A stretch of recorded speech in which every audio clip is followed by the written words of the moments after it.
Let's be real. Financial freedom isn't as glamorous as social media makes it look. It's not about stacks of cash or last minute trips to Bali. It's about waking up without panic. It's about not checking your balance before buying groceries. It's the quiet kind of freedom, the kind that lets you breathe, choose, and rest. Because here's the truth, most of us don't want to be extremely rich. We just want to stop surviving and start living. So today, I'm going to give you my brutally honest advice on what it really takes to build financial freedom and how to finally feel at peace with your money.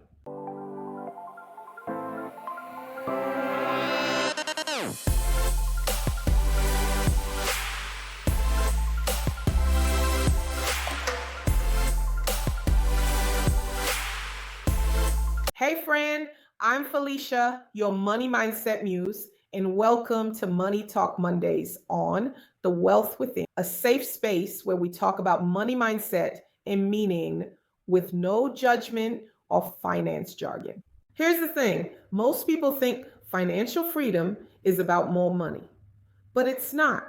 It's about more control. It's not waking up with panic in your chest. It's not waiting for payday just to breathe. Real freedom is peace. It's when your money finally starts working with you, not against you.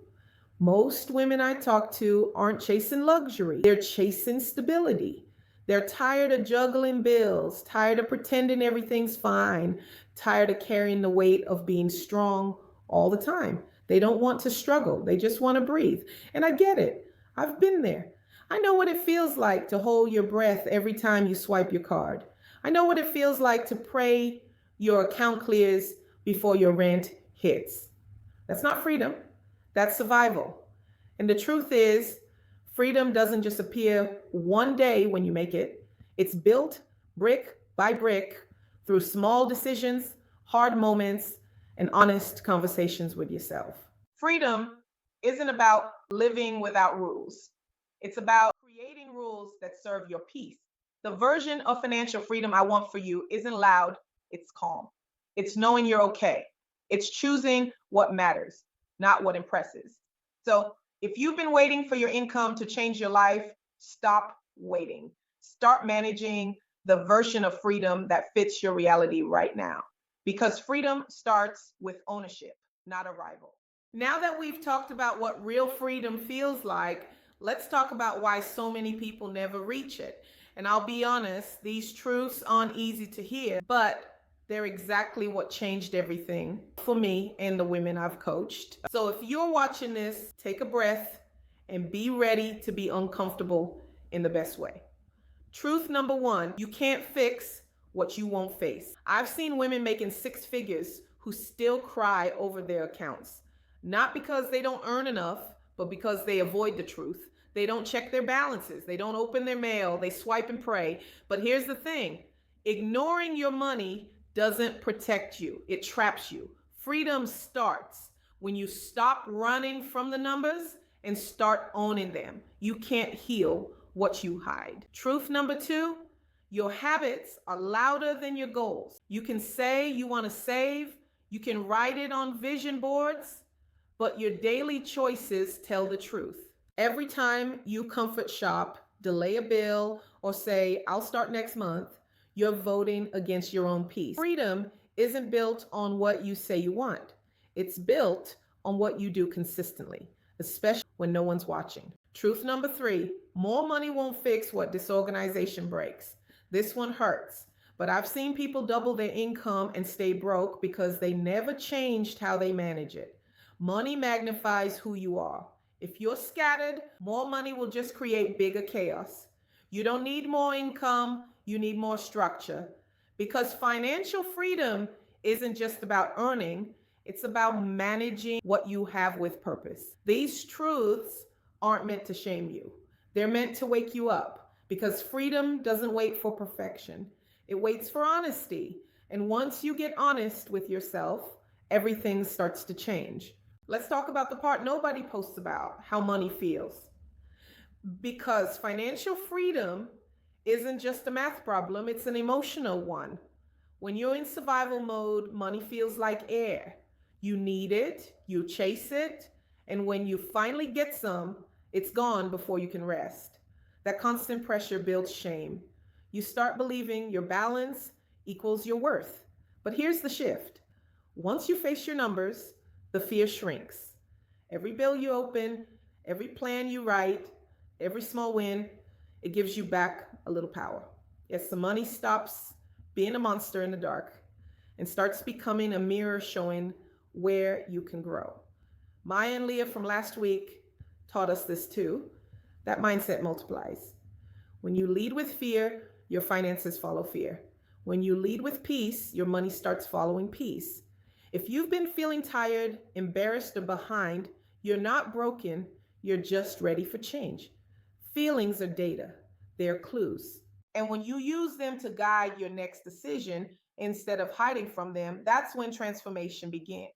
All right? We've faced the truth and we've talked about the feelings. Now let's move into action, because freedom doesn't come from wishing, it comes from systems. These 5 steps may sound simple, but if you actually do them consistently, your life will look and feel different within weeks. So grab your notebook, because this is where things shift. Step 1: have a financial reset day. Pick one day this week, just one. Sit down, open every account, face every number. Don't judge yourself, just get honest. Because clarity is the foundation of freedom. You can't manage what you refuse to see. Step 2: automate one thing. Freedom grows when discipline becomes automatic. Set up one automatic payment, a bill, a savings transfer, whatever fits your season. That one habit trains your money to move with intention instead of emotion. Step 3: build a 1 month buffer. Start small. Even $200 set aside is a start. Then build toward covering 1 month of expenses. The moment you have that cushion, you'll breathe differently, because peace doesn't come from more money, it comes from knowing you're prepared. Step 4: learn one new money skill. You don't have to master everything. Just choose one: credit, investing, or budgeting, and study it for 30 minutes a week. Knowledge removes fear, and fear is what's been keeping you stuck. Step 5: set a no excuse goal. Pick one thing. For example, track every dollar for 30 days, save $300, or pay down a card and commit to it completely. No excuses, no delays. Because when you keep promises to yourself, your confidence compounds. Do these 5 things consistently for 1 month, and you'll already start thinking and spending differently. You'll begin to feel lighter, more confident, and more in control. Because peace isn't a reward you wait for, it's something you build. Here's my brutally honest truth: financial freedom won't always feel good at first. It's not a straight line, it's messy, it's emotional, it's going to test your patience and your discipline. There will be days when you want to give up, but that's part of the process. The same way muscles ache before they grow stronger. Freedom isn't the absence of hard work, it's the reward of consistent choices. Every time you open that bill instead of ignoring it, every time you transfer even a small amount to savings, every time you say no to what doesn't align, you are building your peace. So don't measure your progress by perfection or someone else's status. Measure it by peace. You're not behind, you're building. You're not failing, you're forming new habits that your future self will thank you for. If this message spoke to you, share it with another woman who's ready to stop surviving and start living in peace with her money. Because when we start healing our relationship with money, we change more than our finances, we change our future. This has been Money Talk Monday on The Wealth Within. I'm your host, Felicia, and I'll see you next week when we dive into your shopping habits are keeping you poor. Lastly, remember, you don't need permission to be great. You just need a plan. And we're going to build that plan together right here on The Wealth Within. See you next time.